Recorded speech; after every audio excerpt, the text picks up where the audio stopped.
તો આણંદ કીર્તિરાજ સ્નેક્સમાં 1.58 કરોડની સાયબર ઠગાઈ આચરવામાં આવી છે। 8 મહિના પહેલા એપીકે ફાઇલથી ફોન હેક કર્યો હતો। એપીકે ફાઇલ ખુલતા જ હેકર્સે રિમોટ એક્સેસ મેળવ્યો। હેકર્સે 8 મહિના સુધી ફોન પર નજર રાખી હતી। માલિકના વોટ્સએપનો ઉપયોગ કરીને હેકર્સે મેસેજ મોકલ્યા। માલિકના ડીપી અને સેવ નંબરનો દુરુપયોગ કરવામાં આવ્યો। બેંક બેલેન્સ અંગે પૂછપરછ કરીને તમામ માહિતી મેળવી। માત્ર 4 દિવસમાં 1.58 કરોડ રૂપિયા ટ્રાન્સફર કર્યા। કેનેડાથી માલિક પરત ફરતા ફ્રોડનો પર્દાફાશ થયો છે। સાયબર ક્રાઇમ પોલીસ દ્વારા સમગ્ર મામલે તપાસ શરૂ કરવામાં આવી છે। આણંદ પોલીસે ગુનો નોંધી તપાસ હાથ ધરી છે। વધુ વિગતો સાથે સંવાદદાતા યશદીપ જોડાઈ ગયા છે। યશદીપ, સાયબર ઠગાઈ આચરવામાં આવી છે, શું છે આખો મામલો?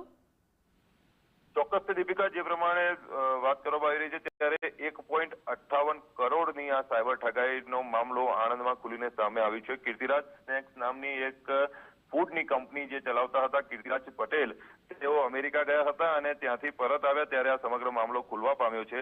મહત્વનું છે કે હેકર્સ દ્વારા 8 મહિના પહેલા જે કંપનીનો મોબાઈલ હતો તે મોબાઈલમાં એપીકે ફાઇલ કોઈ પ્રકારે ડાઉનલોડ કરાવી દેવામાં આવી હતી અને જે એકાઉન્ટન્ટ હતા તેમના દ્વારા તે ફાઇલ ડિલીટ પણ કરી દેવામાં આવી હતી, પરંતુ તે નંબર બ્લોક કર્યો હતો। પણ જે એપીકે ફાઇલ છે તેના દ્વારા રિમોટ એક્સેસ મેળવીને હેકર દ્વારા 8 મહિના સુધી આ કંપનીના ફોન પર નજર રાખવામાં આવી હતી અને ત્યારબાદ જ્યારે માલિક વિદેશના પ્રવાસે ગયા હતા ત્યારે બેંક બેલેન્સની પૂછપરછ કરી અને વોટ્સએપ મેસેજ પર માલિકનું ડીપી મૂકી અને જે છે પૈસા ટ્રાન્સફર કરવા માટેની પ્રક્રિયા હાથ ધરવામાં આવી હતી। 4 દિવસમાં કુલ 1.58 કરોડ ટ્રાન્સફર કરી દીધા હતા।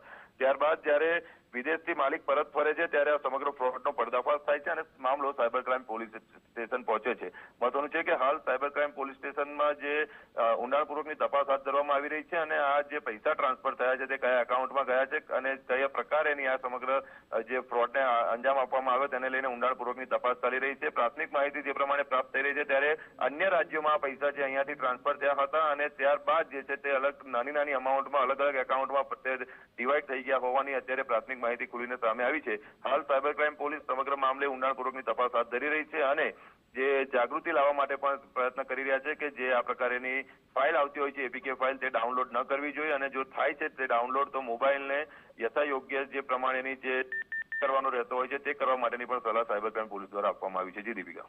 જી યશદીપ, આભાર વિગત સાથે જોડાયા તે બદલ।